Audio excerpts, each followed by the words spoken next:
Selamat datang di Pojok Santai.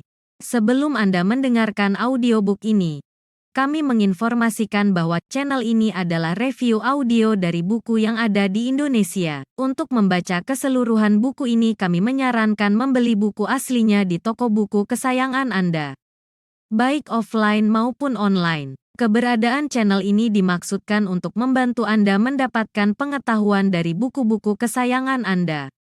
Jangan lupa untuk subscribe, like, dan komen.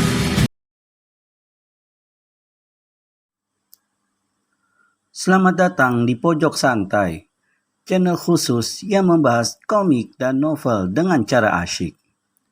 Gawat! Dikala Andika dan Ki Patigeni tengah mengawasi pembantaian dilakukan Ratu Racun kepada anak buah begal ireng, tanpa disadari kehadiran mereka diketahui Ratu Racun. Apa langkah selanjutnya yang akan mereka lakukan? Yuk langsung saja disimak video kali ini. Sekitar 3 tombak di belakangnya, tampak seekor ular sanca belang sedang melilit di sebuah lubang pohon. Dengan cara yang cerdik, Andika menggosok-gosok kedua telapak tangannya di dekat ular sanca itu. Pengerahan tenaga dalam pada kedua telapak tangannya membuat hawa di sekitar lubang menjadi panas. Beberapa saat kemudian, ular itu beringsut keluar sambil mendesis-desis.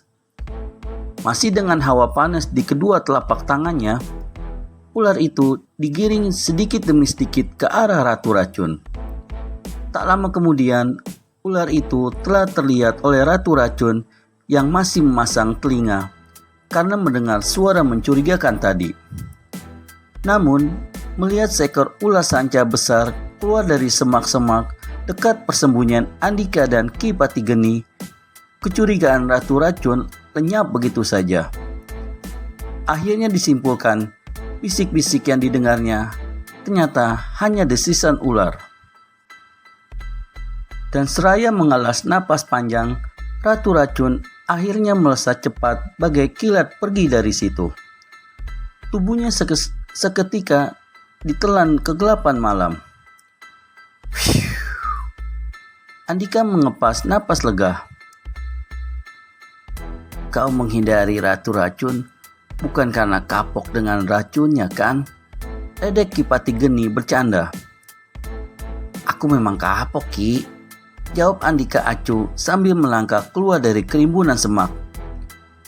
Dasar kecoa pengecut, goda Ki Patigeni lagi. Kecoa pengecut, tapi ganteng tentunya. Hahaha. Balas Andika tanpa merasa harga dirinya direndahkan. Tentu saja Andika mengerti kalau Ki Patigeni hanya berkelakar saja. Dan lelaki tua itu sendiri tentu mengerti pasti ada alasan yang tepat bagi Andika untuk menghindari Ratu Racun tadi. Sementara pendekar Sleber menghampiri tempat pertempuran yang dipenuhi mayat, Ki Patigeni mengawasinya dari kejauhan. Ingin diketahuinya hasil apa yang didapat anak muda itu. Dari berita yang didengarnya, seringkali disebutkan kalau pendekar muda itu memiliki kecerdikan luar biasa.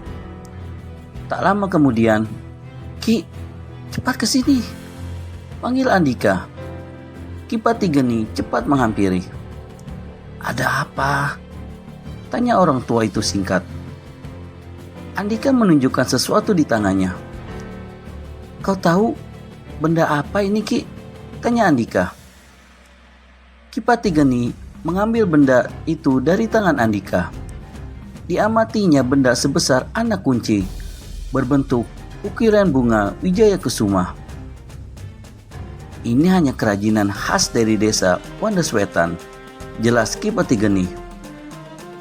Biasanya, warga desa itu mengenakan benda ini untuk kalung anak-anaknya.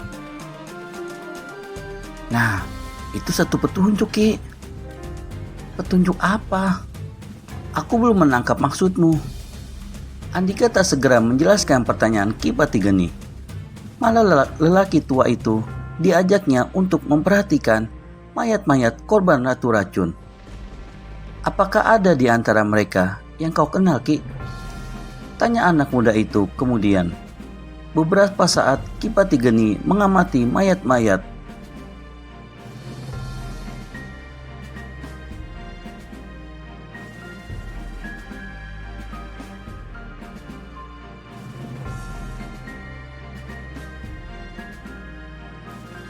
Ya, aku kenal orang ini, ujar Kipati Geni akhirnya.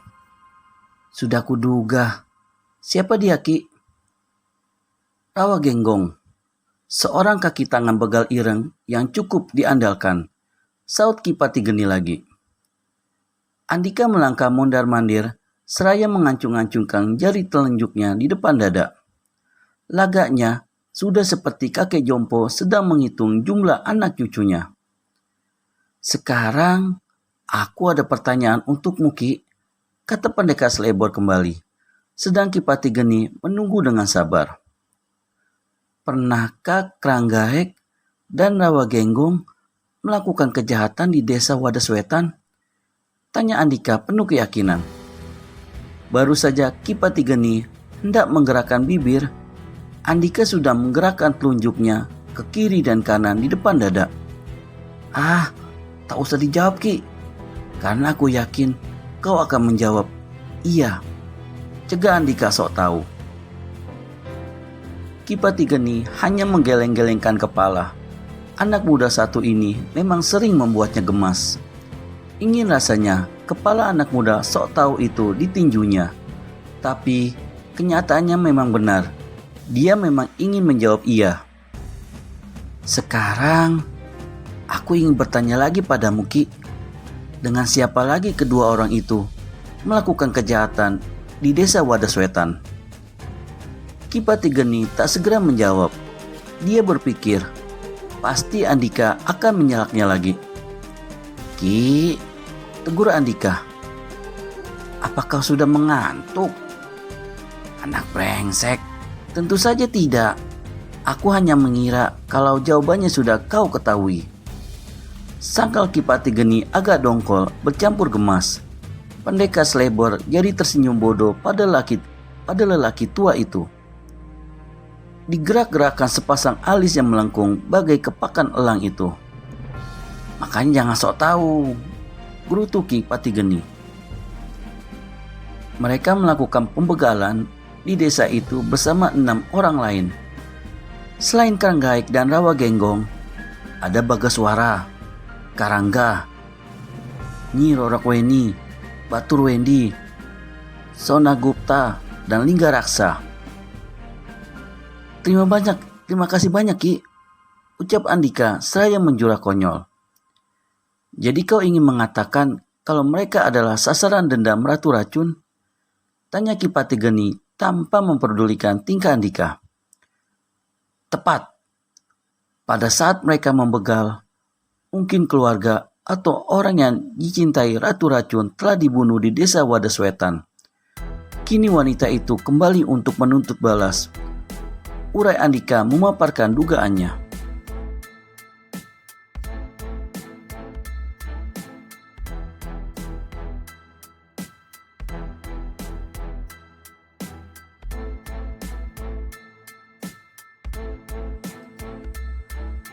Dan kalung itu sebagai tanda kalau Ratu Racun adalah seorang penduduk desa itu.